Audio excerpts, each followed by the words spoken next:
ingorane zinzaho ndetse n'ubukene, ariko umwami Yesu yarandwaniriye.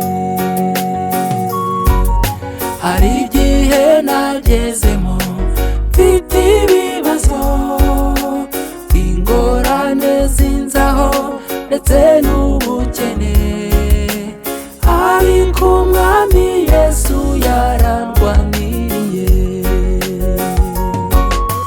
Nkunda uburyo unyitaho yewe Yesu we, nkunda uburyo unyitaho yewe Yesu we, nkunda uburyo unyitaho yewe Yesu we, nkunda uburyo unyitaho ukanandwanirira.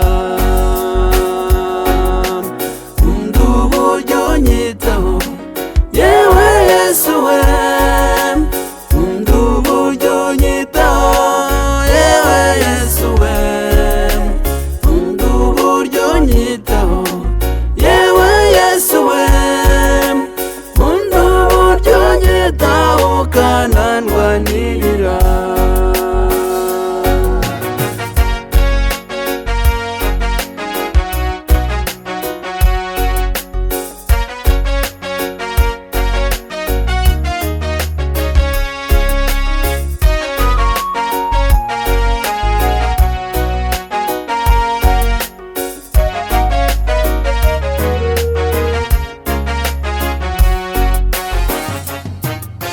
Hari igihe nagezemo mpura n'intambara, aho mu rugo iwacu mpinduka igicibwa.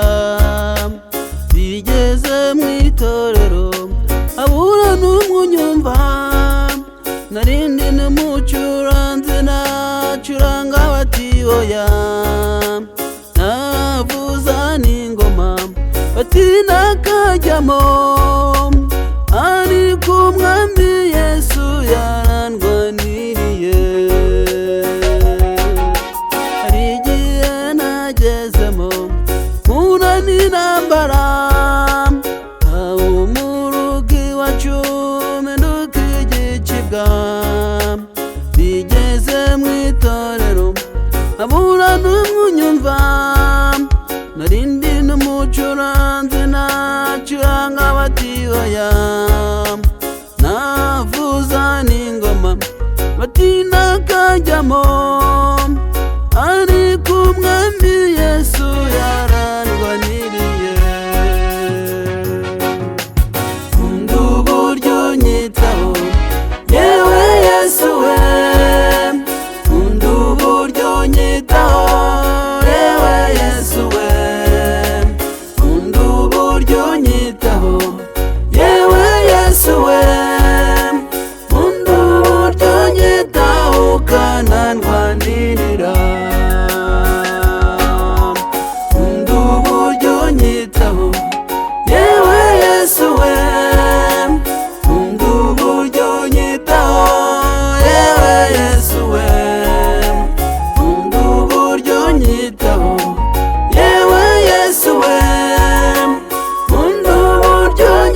unyitaho, yewe Yesu we. Nkunda uburyo unyitaho, yewe Yesu we. Nkunda uburyo unyitaho ukanandwanirira. Nkunda uburyo unyitaho, yewe Yesu we. Nkunda uburyo unyitaho, yewe Yesu we. Nkunda uburyo unyitaho, yewe Yesu we.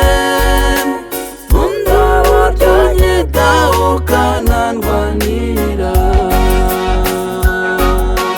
Nkunda uburyo unyitaho, yewe Yesu we. Nkunda uburyo unyitaho, yewe Yesu we. Nkunda uburyo unyitaho, yewe Yesu we. Nkunda uburyo unyitaho ukanandwanirira.